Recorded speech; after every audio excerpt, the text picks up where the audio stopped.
দাওয়াত দেয়া হয়েছিল একজনকে, কিন্তু সেখানে হাজির হলেন প্রায় ১০০ জন। এমন পরিস্থিতিতে যে কেউ পড়তে পারেন বিপাকে। সেখানে এই গৃহকর্তা করলেন ঠিক তার উল্টোটা।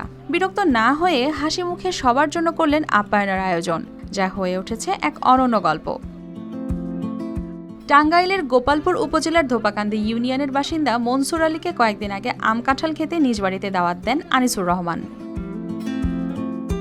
কথা ছিল তিনি একাই যাবেন, কিন্তু সেখানে সবাইকে চমকে দিয়ে এলাকার ব্যবসায়ী, বন্ধু, সহপাঠী, ভাই ভাতিজা সহ প্রায় ১০০ জনকে নিয়ে হাজির হন বন্ধুর বাড়িতে। শুধু তাই নয়, সঙ্গে নিয়ে যান ভ্যান ভর্তি আম, কাঁঠাল, দুধ, পান সুপারি সহ নানা উপহার। তিব্বত লাক্সারি সো, বাংলাদেশের রূপ।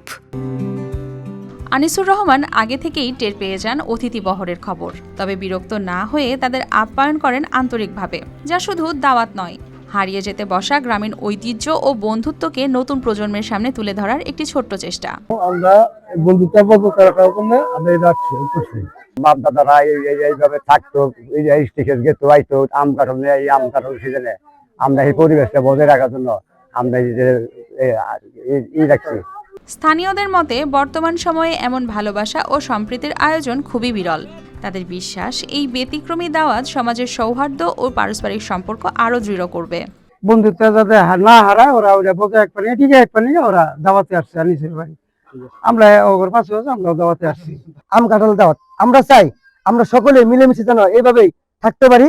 একজনের দাওয়াত আর শতজন মানুষের উপস্থিতি শেষ পর্যন্ত শুধু ভোজ নয়, বরং বন্ধুত্ব, ভালোবাসা ও গ্রাম বাংলার হারানো গ্রামীণ ঐতিহ্যের এক স্মরণীয় মিলন মেলায় পরিণত হয়েছে। News desk, RTV।